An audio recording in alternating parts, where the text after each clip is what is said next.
దేవుని కంటే ముందెళ్ళిపోయే వాళ్ళంగా మనం ఉండకూడదు. సారమ్మ ఉంది కదా, చాలా మంచిది, భక్తిపరురాలు, యథార్థవంతురాలు సారమ్మ. కానీ ఒకసారి దేవుని కంటే ఒక అడుగు ముందేసింది. ఏంటి? మాకు పిల్లలు పుట్టలేదు. వినండి నా మాటలో, ఏం పుట్టట్లేదు?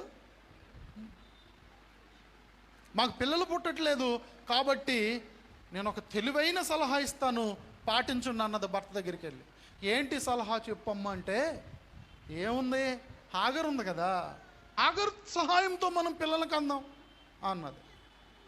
సరే, పురుషులకి ఒక బాధ కదండి, ఏం కాదు, ఒక బాధ కాదు. విన్నా తప్పే, వినకపోయినా తప్పే. వినలేదనుకోండి తప్పమ్మ. అలా అదేంటది, మన ఇద్దరం భార్య భర్తలు, ఆమె ఏదో మన ఇంట్లో పని మనిషి, ఆమె సహాయంతో మనకి పిల్లలు కలగడం అనేది కరెక్ట్ కాదు కదా అని అన్నాడు అనుకోండి పొరపాటున అబ్రహాము, ఏమయ్యేది?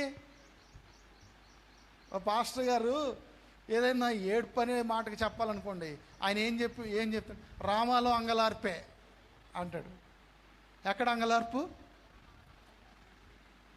అలాగంటే ఇక ఏడ్పే, అంగలార్పే. ఇప్పుడు విన్నాడు, సరే ఎందుకులే బాబు, ఇంట్లో గొడవలు ఏడుపులు ఈ మొత్తుకోవడాలు ఎందుకని చెప్పి విన్నాడు. విన్నా తప్పయింది. ఏం తప్పయింది?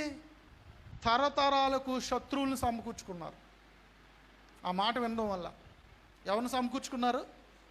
తరతరాలకు, ఒక తరానికి కాదు. ఎంత తప్పైందో చూసారా? కాబట్టి కొన్నిసార్లు ఈ తల్లులతో కొన్ని మాటలు విన్నా తప్పే, చెప్పండి, వినకపోయినా తప్పే. తెలివిగా సలహా ఇచ్చాను అనుకుందామే, కానీ ఆ సలహా తెలివైన సలహా కాదు. దేవుడి కంటే ఒక అడుగు ముందుకెళ్ళి ఇచ్చింది సలహా.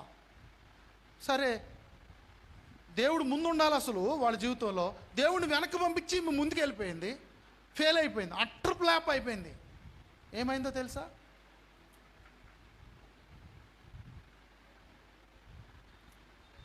దేవుడు తర్వాత వచ్చాడు మెల్లగా, ఎందుకంటే ఆయన వదిలేశారు, వెళ్ళిపోయినా కూడా ఈయన మెల్లగా వెనకాల వచ్చి ఆయన అన్నాడు, నీకు 100 ఏండ్ల వయసులో, ఆమెకు 90 ఏండ్ల వయసులో ఇస్సాకుని ఇస్తానన్నాడు. దేవునికి స్తోత్రం కలుగును గాక. ఇచ్చారా లేదా? దేవుడు అన్న మాట నిలబెట్టుకున్నాడు. ఆయన ఏం తొందరపడలే, కానీ ఆయన టైంలో ఇస్తాడు. నేను మాట చెప్తున్నా, ఇక్కడ ఎవరికైనా పిల్లలు కలగాలని ఆశపడుతూ ఇంకా కలగట్లేదు, ఆలస్యమవుతుందని భయపడుతున్నారేమో. ఏమో, మీకు కలగబోయే బిడ్డలకి దేవుడు ఎంత గొప్ప భాగ్యం ఇవ్వబోతున్నాడో. హల్లెలూయా. దైవ సేవకులకే సపోర్ట్ చేసే ఒక మంచి భక్తిపరుని మీకు ఇస్తాడేమో.